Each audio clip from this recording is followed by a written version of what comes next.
নমস্কার বন্ধুরা, সকলে কেমন আছো? আমার একটা ব্লগে সকলকে আবার স্বাগত। দেখো আমি কি করছি বলো তো, আতপ চাল ধুয়ে নিচ্ছি।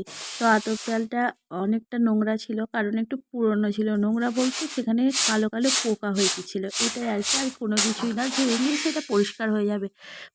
পুজোতে দিতে হবে। দেখো আমার চাল ঝাড়া কমপ্লিট হয়ে গেছে।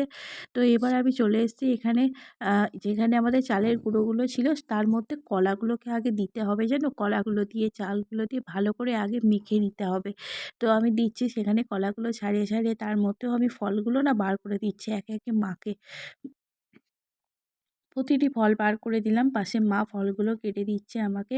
তো জানো তো, একা হাতে কোনো কিছুই সম্ভব না। দুটো মানুষ সকাল থেকে অনেকটা কাজ করছি, তাও যেন কাজ শেষই হয় না। অনেকটা সকালবেলা উঠেছিলাম, অনেকটা আর কি ভোরবেলা উঠেছিলাম।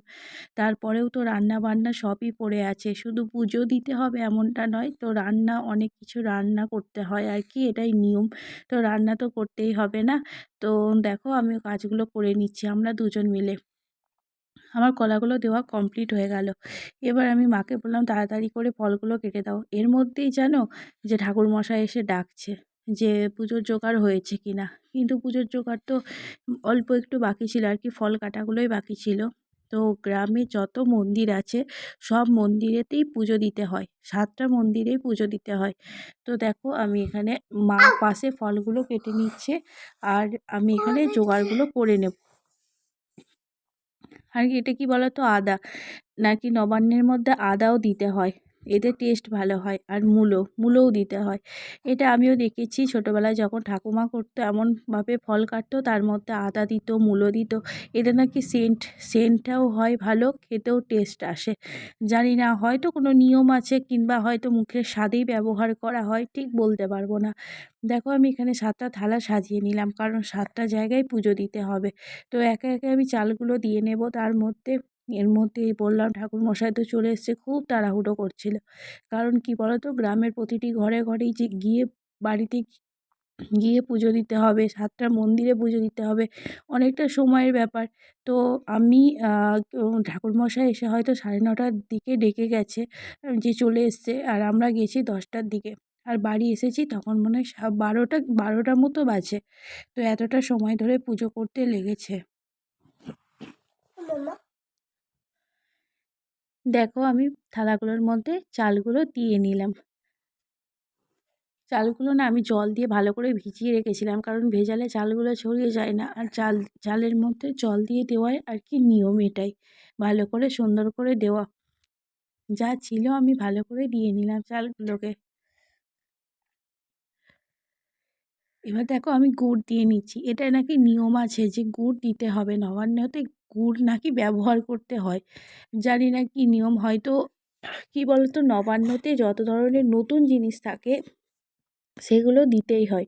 তো আমি গুড় দিয়ে নিলাম।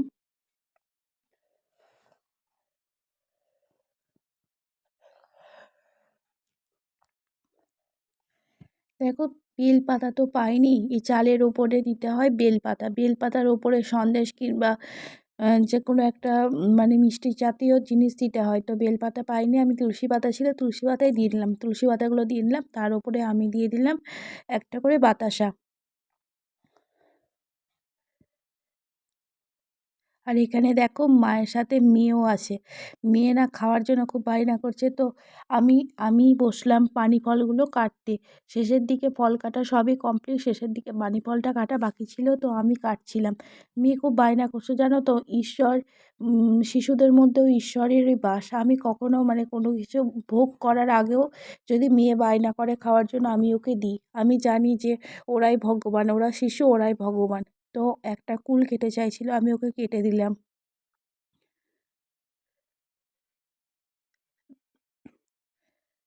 আমি তো তাই মনে করি, প্রত্যেকটা মানুষের মধ্যেই ঈশ্বরের বাস থাকে। তো ওরা তো খুবই শিশু। দেখো তোমাদের সঙ্গে গল্প করতে করতে আমার পুজোর জোগাড় প্রায় কমপ্লিটের দিকে হয়ে গেছে, আর সমস্ত ফল নিয়ে আমি একসাথে মিক্স করে দিয়ে দিলাম।